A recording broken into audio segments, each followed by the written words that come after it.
from coffee somehow. Thanks for joining us back for the last session. I read about a month ago Open Fox on the Modern Peer, which is a great blog if you haven't come across it. The biggest barrier to change isn't systems or structures, it's people. Systems don't change unless people do, and people don't change unless they can understand each other's realities. We've had a couple of days here of lots of conversation, key threads, trust, emergencies, global emergencies, change, bias, knowledge has come out. And the biggest, but there is still a very ecosystem level conversation that I think needs to happen.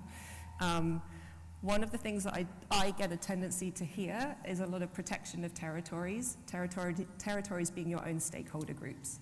And that's a very natural thing. One thing that we're doing in this closing session is that we have 4 stakeholders up on stage. You are the 5th and 6th stakeholder. Is there a hum? You are the 5th and 6th stakeholder. We're going to hopefully hear from all 5, 6 stakeholders. Not to solve infrastructure sustainability, because infrastructure runs through everything you've talked about. It's really unsexy and it's like Victorian pipes, but it's highly necessary to cross the barriers and the stakeholder groups for everything that we're after, knowledge dissemination and trusted knowledge dissemination. We are probably not going to solve it in 43 minutes and 29 seconds. That's okay. But we're hopefully going to mirror messy, difficult conversations that are respectful but challenge assumptions. It might be I'm driving. I don't drive an automatic Tesla or whatever it is. I drive I'm kind of like old vintage VW Beetle, manual, quirky, bit messy. That's what this will be. There are people with mics dotted around. What I'd love is, as we talk and have a conversation, if you have something to say, please raise your hand. I will go by the color of your shirt or top. And please feel free to jump in with either your stakeholder perspective or a challenge. That's what we're trying to kind of piece out here, okay? So I'm going to start with a very broad question to each of these stakeholders on the stage. Ideally, you'll also think about how you would answer the question. And they're also, I know they're not allowed to introduce themselves, Mark, but they are going to introduce their stakeholder type, because I'm saying that's allowed. Vataro, so from your perspective, in your stakeholder group, what infrastructure does research need, and what makes sustaining it or delivering it hard?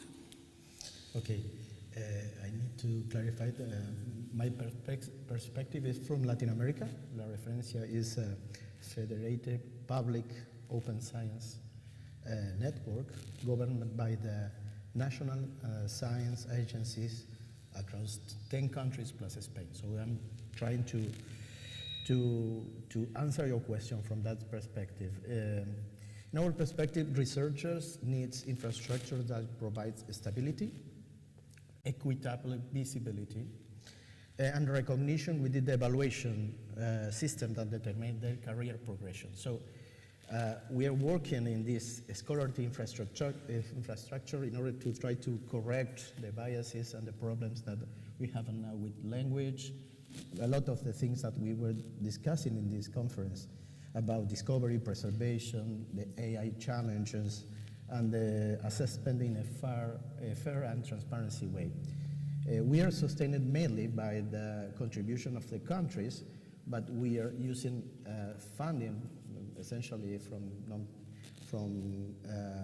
different initiatives in order to make the jump or improve the infrastructure that we need to start to disinvest from this system which is based on commercial actors towards a public good system. So we need to change the incentives, but it's the egg of the chicken. You need to have the infrastructure to provide to the researchers and the communities and all the stakeholders the right tools to solve that.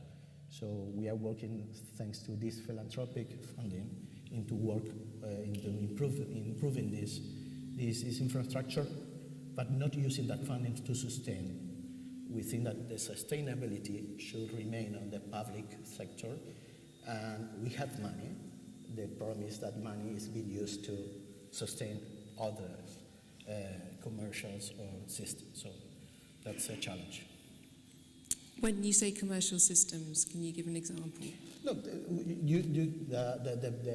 all the publishing, or most of the publishing, or what now is considered to be part of the system, all our researchers, or most of our researchers, once they publish in commercial journals or based on publishers, so you need to pay APCs to be there, even if you want to make this open access. So a big part of the budgets, the research budgets, is going to this system, and part of the public funding is going to the these commercial companies, but not sustaining this improvement that we need in the public infrastructure. Thank you. Christine? Right. Hi, everyone. I'm representing the commercial bit here, not publishers, from Clarivate. And I think as far as answering the question, the three things that I feel like an infrastructure absolutely has to have, and it's kind of our common ground, I think, as well, is interoperability, integrity, and value. And for example, interoperability, when we're talking about things like DOIs, R2R, ORCID, Clarivate learned early on that closed systems don't always work, and it's much better to open them up. So it was a while back, but about 2008, the RID was launched, so the Researcher ID. And this was envisioned as something that would work and that a researcher would carry across the products that they would use and that kind of thing, but it was a closed system, and for all the reasons that we all are aware of with closed systems, they don't always work. So in 2012, we went to ORCID and said, here's some source code, we'd like to help get you off the ground, and that's what we did. Again, this wasn't a moment of great charity, but it was a moment of kind of strategic importance for both of us, because this was a way then we envisioned how we as a commercial entity could build value in tools and services around identifiers that could be persistent and support the community. And it obviously helped ORCID achieve some of their goals faster. So I don't want to take up too much time. I've got an example for each of these, but I just want to say, this idea of infrastructure, I think Leslie did a great job kicking it off as like the knowledge infrastructure that we're all here to kind of protect. And the idea of integrity being the second pillar of an infrastructure is something that's very, very dear to me personally. And I think, again, it's an area of common ground. So the idea of how we define and what we call trust markers, this is something we're keenly interested in. And again, we try to be part of the conversations where this is starting to establish itself. We're members of ORCID, we're members of STM. We want to be an active participant and investor, in what's going to sustain us. Jump in, David. Okay, thank you. Afternoon, everybody. Great to be part of this panel. So I'm representing the library sector, and I will perhaps unsurprisingly make the claim that the greatest piece of infrastructure to support research is the library.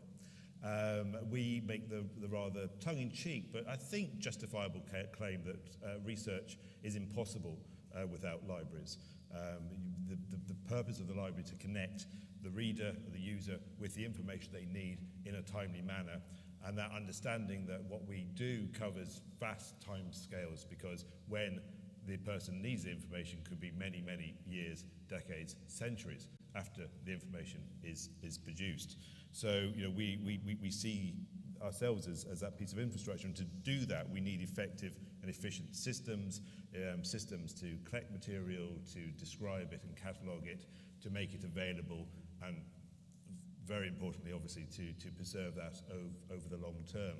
And thinking about the long term and thinking about sustainability, it struck me that probably within this room, the most longest sustained organisations are universities and university libraries. I think we've got in the room Aberdeen and Oxford universities, which are hundreds of years old. So we've been quite good at maintaining, there's been a few blips, but we've been quite good at maintaining infrastructure that supports research for a very long time.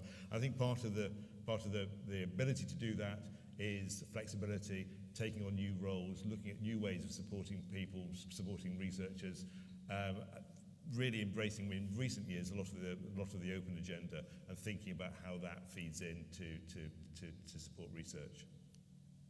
Pause there. Hello, I'm here from the funder side, and a lot of what we view infrastructure as being is kind of resonates with your definition, David. It's around the platform, the services, the standards, the identifiers that support both the conduct, dissemination, accessibility, and preservation of research outputs in support of the researchers who deliver the work. That's my very high level approach. If I may, and again, feel free to put your hands up if you have an infrastructure you want to talk about, but one of the biggest challenges to sustaining, which we've heard a lot here, sustaining infrastructure is who pays for it. Everyone has different drivers that they want out of infrastructure and reasons to have infrastructure. I don't want to call on Godwin's, but he has an orchid example. But there are examples where certain drivers have held and investments have held assumptions that might not necessarily be globally relevant or applicable. Persistent identifiers being one of them. So there's lots of ground to cover, but I suppose put you each on a spot, hopefully have a conversation, and I know a lot of you are going to have an idea of who should pay for infrastructure, so don't be shy. Who should be paying for which infrastructure and what infrastructure? Free flow. I'm happy to jump Go in. for it. So we're not allowed to give biographical details, but I will tell you that I'm honoured enough to be the chair of the board of the Directory of Open Access Journals. And the Directory of Open Access Journals is a key piece of open access infrastructure, and it is generally supported by academic and research libraries. And it's an interesting question to ask whether that is the right grouping to be the main supporter of DOAJ. There is a diverse revenue stream for the DOAJ, but I think one of the really interesting things that's happened over the past few years is that a number of funders have said, we will allow our funds to be used to pay an APC or to pay for a transformative journal agreement, as long as the journals that you want to submit to are listed in the DOAJ. So they're outsourcing that piece of quality control to the DOAJ. And so my question as chair of the board is, should those funders therefore be paying for it? Do they have a responsibility to ensure that the pieces of infrastructure, and we can generalise this, but do people have a responsibility to pay for the bits of infrastructure that they are explicitly using in their policies? There are also a lot of publishers and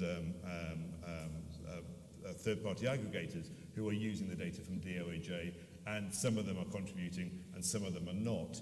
And so I guess another question is how can we ensure that these open pieces of infrastructure, and we want those pieces of infrastructure to be open, but how can we ensure that the people who are benefiting from them are contributing, without wishing to sound too socialist about it, are contributing according to their means.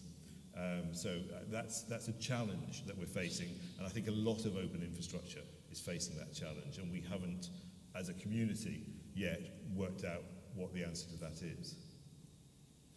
Can I ask Hannah for a response? Yes, absolutely. So our position is that where we directly name infrastructure within the policy, we do fund it. and that has been the case for DOAJ. It may not be directly from Wellcome, it may be via our support for Coalition S, but that is our position, that where it is a named service or facility through a policy, then we will contribute to it directly or indirectly. We've also been shifting our support in terms of so we give a small number of institutions block grants to contribute towards scholarly communication and open access, and we've pivoted how that block grant can be used to expand it to infrastructure supporting scholarly communication as well. So trying to, I guess, support some of the underlying infrastructure, and also is trying to support our own objectives as well. Like, one of the challenges that we have around infrastructure is that our researchers depend on more of it than we can fund. I think that's the same for every organisation in this room. And like many of us, we are working across multiple countries and institutions, and that shifts over time. So where we need to place our investments and who needs what services, that is constantly pivoting. So we're trying to think about how we can sustain infrastructure that will enable beyond the institution who has access to that pot of money as well, and bring that into the wider ecosystem support for the infrastructure that it depends across. Thank you. In our thinking, in our model, this should be a public good, so it should be sustained by the same, at least in our region, that's sustaining and paying for the research. They're paying for the researchers, they're paying the microscope, the equipment, and they want the governance, they want to have policies, science and national strategies for science and technologies. And for doing that, they need to have the possibility to move the incentives and how the researchers are rewarded for the different activities. So in that sense, we strongly think that the same funders, national and public fundings that are sustaining the research activities should sustain and work on open infrastructures in order to make this change possible, this cultural change that we need in the research and the research assessment. We talk a lot about changing the system, but if we don't have the control to shape how that system works, and we still depend on this kind of external system that are most of the time out of our region and preserving some biases and some models. We were discussing about the colonial models, and the actual system are preserving that model. So in order to have that, we have sovereignty about our own infrastructure. And the public funding is the same like if you ask who should sustain the health system of a country. It's the same case. You can have different models, but you can see how that model results for some countries. If you don't have a public system, if you put commercial and profit in the middle of this kind of activities, education, health, and knowledge should be a public good. Yeah. On the point of kind of funder level investment, there's been a few attempts to kind of champion a kind of like 1% of your budget should go to infrastructure. I mean, Human Frontiers Science Program, I believe, tried it a few years ago. I think there's another group shifting along. For us, it's around 1.5% to 2% of our annual funding goes towards infrastructure, and that's kind of excluding what we call operational costs, which is where things like APCs come into it. But I think that's a tiny amount compared to the requests that we get in. So it's how can we kind of scale and bring in more organisations to be contributing to that. But also, how can we, you made the point of like philanthropy. So from our perspective, we're a philanthropic funder, we're not a government funder. how can we start shifting systems so that they become more representative of the research ecosystems that we need to deliver effectively for our societies? You talked a little bit about the kind of third party around research assessment. You know, within the ecosystem of infrastructure that we have right now, you know, there are certain systemic levels of exclusion that exist. You know, DOI is the preferential persistent identifier. That has cost implications that make it unaffordable in certain regions. But if you don't have a DOI, then your content can't be indexed. So then you are preventing that kind of inclusion that Nikesh talked about in his session, and visibility of content. So are there kind of systemic level changes that we can make that either need philanthropic investment or actually just need coordinated investment from the community to shift from perhaps, sometimes I call them like objective versus subjective judgments. Like, I think we can all agree that having persistent identifiers in the system is objectively good. Does it have to be a single persistent identifier, or can we have interoperability between several identifier systems so that we can have a more globally representative ecosystem that enables better collaboration across and ceases to pictures as kind of a versus environment? How can we build these bridges? Again, thinking about some of the kind of like content inclusion subjectively, one that we see a lot is around, you know, again, Nikesh talked about English language as being the dominant. You know, objectively, you could say that an editorial board is really good. Does it have to be an international editorial board? What is the consequences of requiring an international editorial board? Does that immediately deprioritize national research priorities? Does that immediately deprioritize research that is conducted in a non-English language because or within, you know, sub-languages, because by requiring an international editorial board, you're immediately prioritizing the colonial languages. So when we're thinking about our infrastructure, it's not just about the financial investments that make it sustainable. It's what are the governance and the kind of process changes that we need to make, I think, to make it more sustainable, to make it more operationally relevant, and to bring it, I guess, closer into meeting the needs of our communities and our stakeholders. Yeah, I'm going to stop there because that was quite a... I would just pick up on a couple of things that you said, Hannah. I mean, this idea of governance is very important, but the other thing is, I think coordination is probably our biggest challenge, because again, there are common areas across all of us as stakeholders that, you know, it's like, where do we come together and where can it be easy for us to actually pool resources? So, you know, like I mentioned memberships, you know, there's STM, there's Crossref, there's loads of these organizations. Which organizations are best placed to kind of be the hub of investment and innovation so that we can better sustain, you know, infrastructure in a way that we all, you know, again, I already mentioned, you know, there are, even as a commercial entity, there are many opportunities, you know, building services and tools around things. It's the interoperability and ensuring that everyone who's in it gets the value expected, and that's where the coordination, I think, is important to manage expectations. But also, you know, what's maybe an extra £100 on top of a membership if you're an organization of a different, you know, of a size and all that. So I think there's lots of things, you know, we can do. But if I go back to the question, who's best to be that hub? Can you speak about the persistent identifiers case? Because you made the fair point with the situation of persistent identifiers.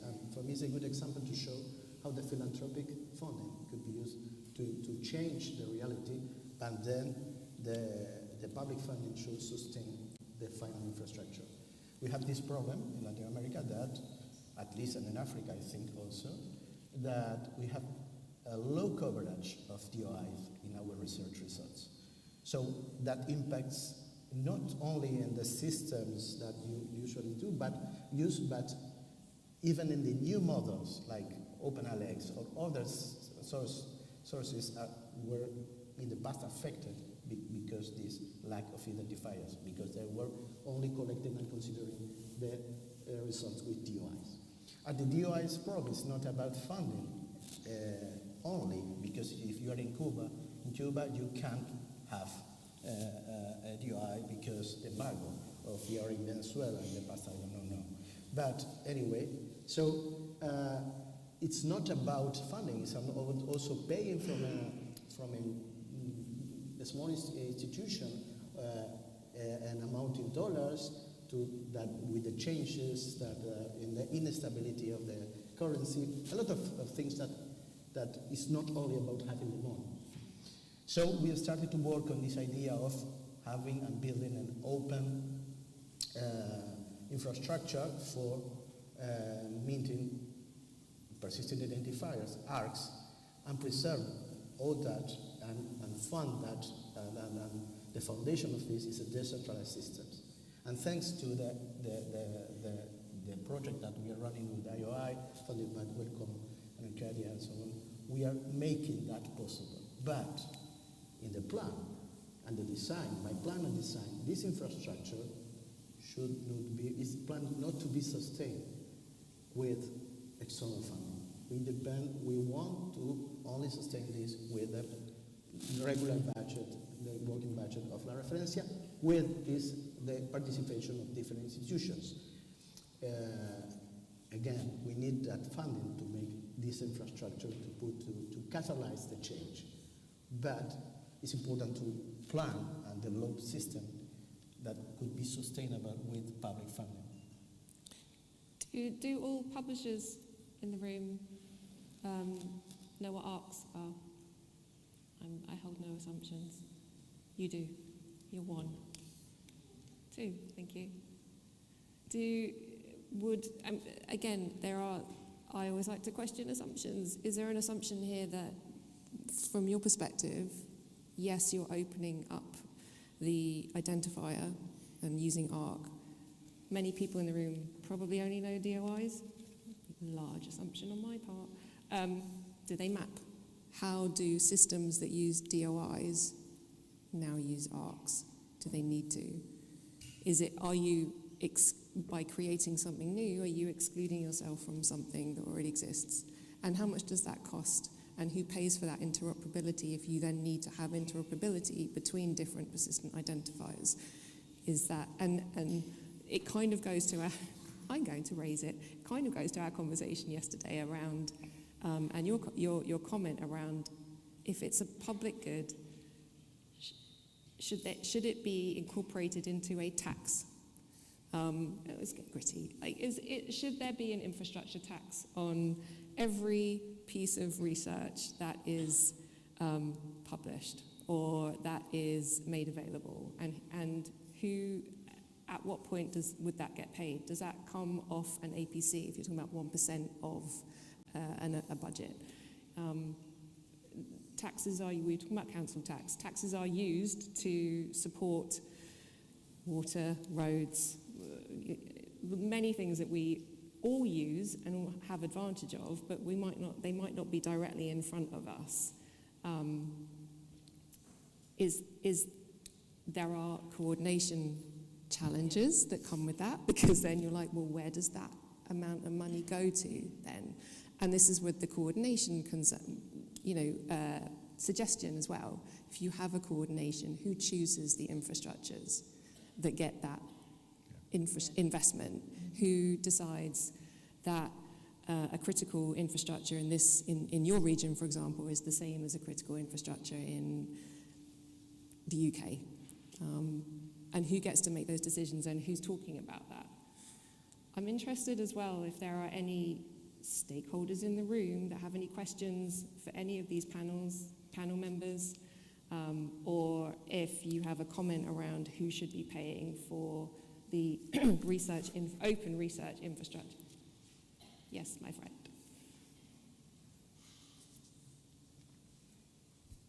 Well, thank you for the wonderful conversation so far. So I'm Krishna KK from Inago, and I think I represent India, Global South in the context of this conversation. So a little perspective, I'm a medical doctor, and I did my graduation and post-graduation in very good medical colleges in India.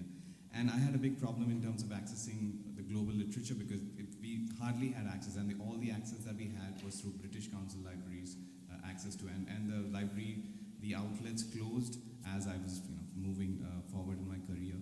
And so that is the reality for all researchers in India. It's very difficult. If you're not affiliated with the biggest universities, you still do not have access. However, as of the early January 2025, we have the One Nation, One Subscription policy that many of you might have.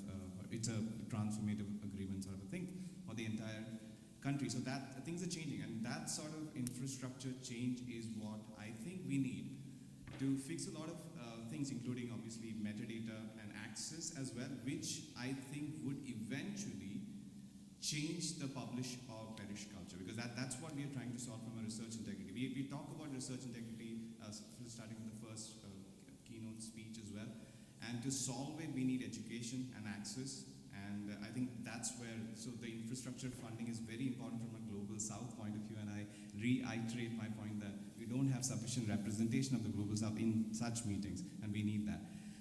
Apart from that, I have a couple of questions. David, you mentioned that different stakeholders paying for what they own or what they're responsible for is an option. Is that right? It's different stakeholders who are making use of open resources should be thinking about how they sustain those resources, yes. So not acting for the good of the wider community and not acting as free riders. Right. So would that get in the way of interoperability? Because many people are sort of taking care of multiple parts which may not sort of coexist, and what happens when the funding sort of goes away? If the resource continues to be of value to those organisations, then hopefully the funding would be sustained.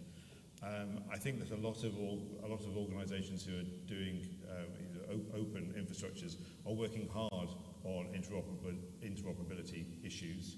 I'm just thinking about the areas that I know a little bit about, so institutional repositories within universities.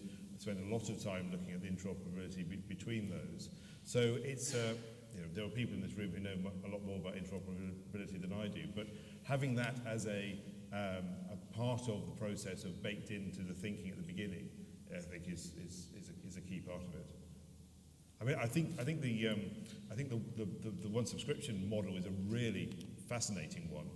My worry about that, and this may be a diversion, but my worry about that is whether that entrenches the current players and makes it harder for new publishers with new innovative models to break in, because all of your money is going to the big publishers.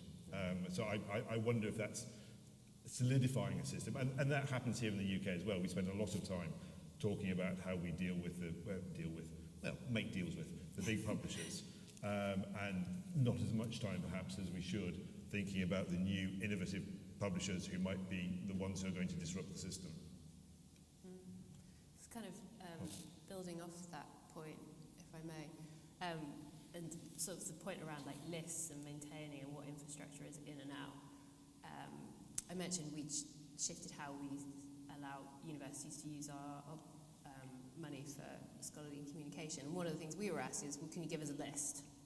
And we expressly said no, because we won't know about everything. Yeah. The list will change. There'll be different domains and priorities within your institution.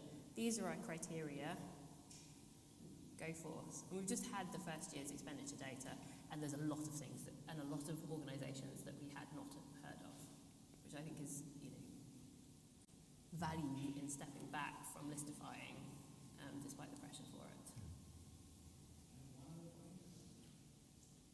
So, Lotar, if I'm pronouncing your name right, I think you mentioned public funding, and that I think is the solution, and the analogy that you took in terms of health infrastructure, US versus Canada, or NHS versus, let's say, India, is a good example as to why I believe that that's how it should be. And Emma, the final point that I have, and it's a question, how do you tax in the context of an academic publishing academic paper? I mean, who should pay what tax if it's a multi-author from different multi-author paper from different nations. As in, I cannot figure that out. It was potentially flippant, but we were talking about council tax, and as a public good, people who use the public services, who use water, who use the roads, pay larger in some areas, an amount of money. You don't know where it goes to, you don't necessarily, you can have a look at where it's spent. What the conversation went to, is it something that publishers pay off of the APC, or people from the Tower's perspective, for example, if a publisher is taking an APC amount, is there a proportion of money that comes off the APC that goes to the infrastructures? Then you have the questions of, is it the corresponding author that it goes to? And who decides on which of the infrastructures? That there is a huge coordination challenge, and again, we're not going to fix it here. It's an idea and a bit of a poke about where there is money in the system. Identifying the infrastructures is difficult, and you've raised the point that actually there were some that you didn't know your researchers used. There will be infrastructures that, as publishers, you build from and build off that you may or may not know because of where you sit in your organisations. It is difficult, but it was a moment of testing waters, I think. But Ian might have an answer. Sorry, yes, go ahead. Yes, sorry. Because I need to say that I'm not in favor of tax about this. It's not the solution that we have in mind. Because there's already money from taxes funding the national research systems. And that money is being used to pay for this commercial, to pay for APCs, which is not the way for open access. I need to say that very clear. It was an invention to still capture that budget in favor of big commercial publishers. But it's not the solution that we pursued in Latin America. Just to make a comparison, I was in a conference in Dublin in December, and one university said what the amount of money that they were spending on APCs, only one single university. It was twice the amount that my initiative, formed by 10 countries, spent by year to sustain a network, a repository, an open science network formed by 10 countries and giving services to national and paying for a lot of things. So if you go to put the attention in the budgets that you are paying for research, for read, for publish, then there's the money.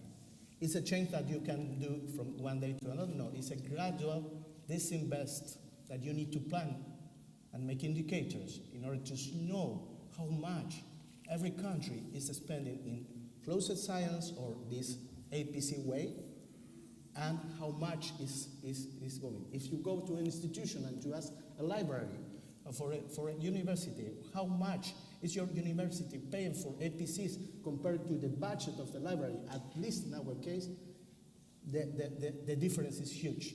So the repository system is maintained by a very small portion of the budget compared to the amount of money that you're paying to read and to publish. Sorry.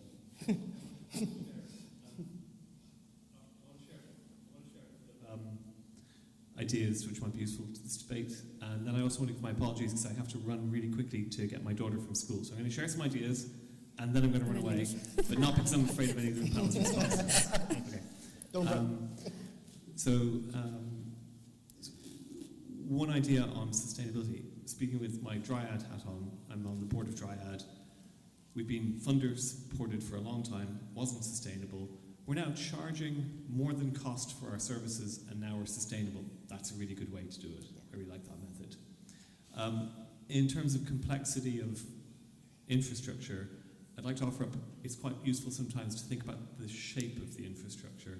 Is the infrastructure universal across multiple disciplines, and does it sit at the core of the things that we think are important, like maintaining the record, discoverability, attribution?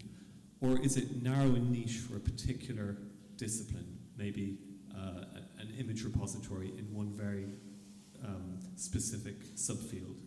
The broader things are the ones where it's absolutely critical for us to have standards that work across, that we can adhere to, and the ones that are more specific are probably more appropriately funded through granting within that field, but not need to be broad. And in that way, the sustainability and governance models need to map the shape of the infrastructure, if you like.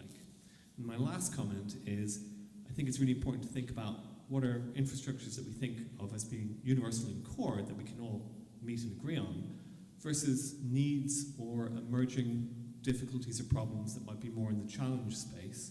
And one of the things that's difficult with digital infrastructure is it's always shifting.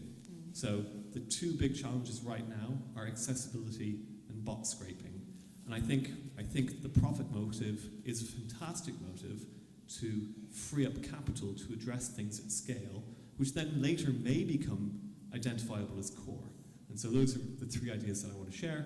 And now I have to run away. Great panel. Thank you very much. If someone can solve the bot scraping problem, then we'll be very happy. Because especially open infrastructure, which perhaps is not as well resourced as some other services.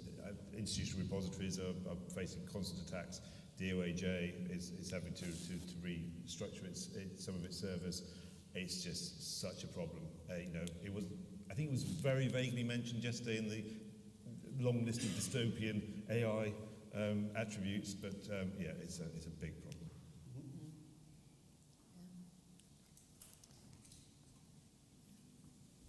Any other questions? I can keep going. One at the back. There's two at the back, I think. Two in the back. Yeah. Thank you. Hi. So I'm Sean Harris, and I'm coming from this in sort of two perspectives, really, because I've got lots of jobs. But at a granular level, I work at a university with researchers who are funded by grants from funders like Wellcome. And I appreciate that a lot of the discussion we've had about the portions of grants that are then given to sort of open up infrastructure, a lot of that I think is thinking about APC payments. But there's a whole range of other key open infrastructure things. And I also work on Counter, which is one of those kind of key overarching infrastructures about usage. So it just seems to me that if we're thinking about money for money that goes to then individual researchers that then kind of filters its way up even to an institutional level, it feels quite messy to then try and make that at a system level. Is there an opportunity for funders to think more about giving grants directly to key infrastructure without it always going through that whole process? Yeah, so there's different funders take different approaches to this. I think, one of the challenges I've already alluded to of a funder kind of like operating at a high level is we will never cover the breadth, either because of expertise or because to use Ian's point around the shape of the infrastructure, we will be we will either go for the kind of core, or basically there'll be tension between the kind of cross-domain infrastructure versus the niche infrastructure in terms of where budgets sit internally, et cetera, et cetera. The same kind of politics that you will experience within your organizations. So, some will choose to lead those investments themselves. Others, as we are currently doing around the scholarly infrastructure, we are trying to, I guess you could say, support a range of initiatives that we would never be allowed to support if we had to deliver it centrally through our systems because of internal capacity to operate those grants. I think there's another point here really where grants are really bad from a kind of sustaining approach to sustaining infrastructure. to Lautaro's point, really good for a specific project or a specific development, but grants come with lots of T's and C's, and lots of expectations that it is going to result in something. When it comes to actually sustaining like a piece of infrastructure, they're not a great model of funding. I mean, that's my personal experience of trying to make grants for infrastructure. I think they're a really challenging fit, and that's where the kind of memberships, services model, you raised it, David, around, do you pay for access, not necessarily pay for access, but pay for the services that you're using? That is an approach, like leveraging APIs, premium API keys. That's one way we've done it internally. We may have funded an infrastructure under a grant in the startup phase, but our ongoing contribution to it is through the premium API service, for example, that we're kind of transitioning from a grant charity funding to an operational service investment. So I think there are pros and cons of it in different approaches.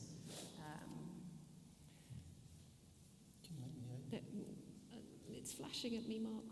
One more question? Lady there.